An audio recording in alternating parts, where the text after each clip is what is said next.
जय श्री राम।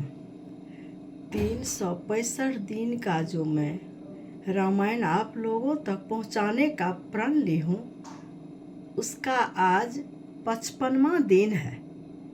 आप लोगों का प्यार और आशीर्वाद इसी तरह मेरे ऊपर बना रहे। जय श्री राम। अब हम लोग रामायण की ओर चलते हैं।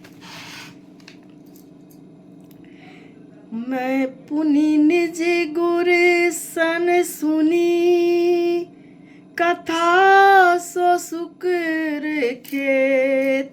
समुझ नहीं तसी बालपन, तब अति रहेउ अचेत।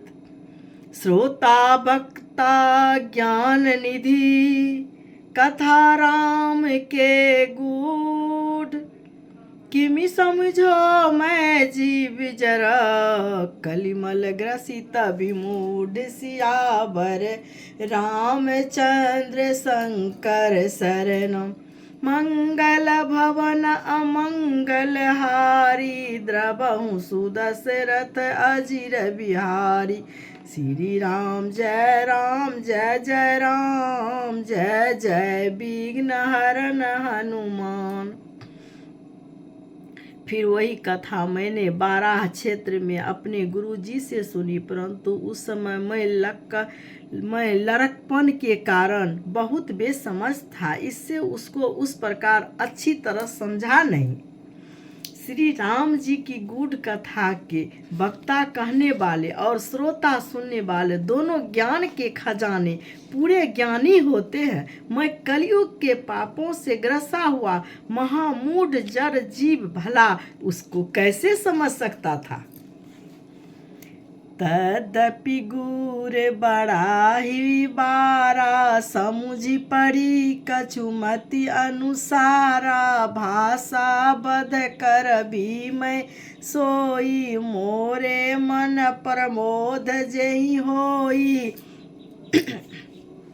अर्थात तो भी गुरु जी ने जब बार बार कथा कही तब बुद्धि के अनुसार कुछ समझ में आई, वही अब मेरे द्वारा भाषा में रची जाएगी, जिससे मेरे मन को संतोष हो। जैसे कछु बुद्धि विवेक बल मेरे, तस कही हऊहि हरि के प्रेरे। निज संदेह मोह भ्रम हरनि, करऊं कथा भव सरिता तरनी। अर्थात जैसे कुछ समझ में मुझ में बुद्धि और विवेक का बल है, मैं हृदय में हरि की प्रेरणा से उसी के अनुसार कहूँगा। मैं अपने संदेह अज्ञान और भ्रम को हरने वाली कथा रचता हूँ, जो संसार रूपी नदी के पार करने के लिए नाव है। बुद्ध विश्राम सकल जन रजनी, राम कथा कलि कलु सभी भंजनी। राम कथा कलि पनंग भरनी, पुनि विवेक पावक कहूँ अरनी। अर्थात राम कथा पंडितों को विश्राम देने वाली, सब मनुष्यों को प्रसन्न करने वाली और कलयुग के पापों का नाश करने वाली है। राम कथा कलयुग रूपी सांप के लिए मोरनी है और विवेक रूपी अग्नि के प्रकट होने के लिए अरनी मंथन की जाने वाली लकड़ी है। अर्थात इस कथा से ज्ञान की प्राप्ति होती है।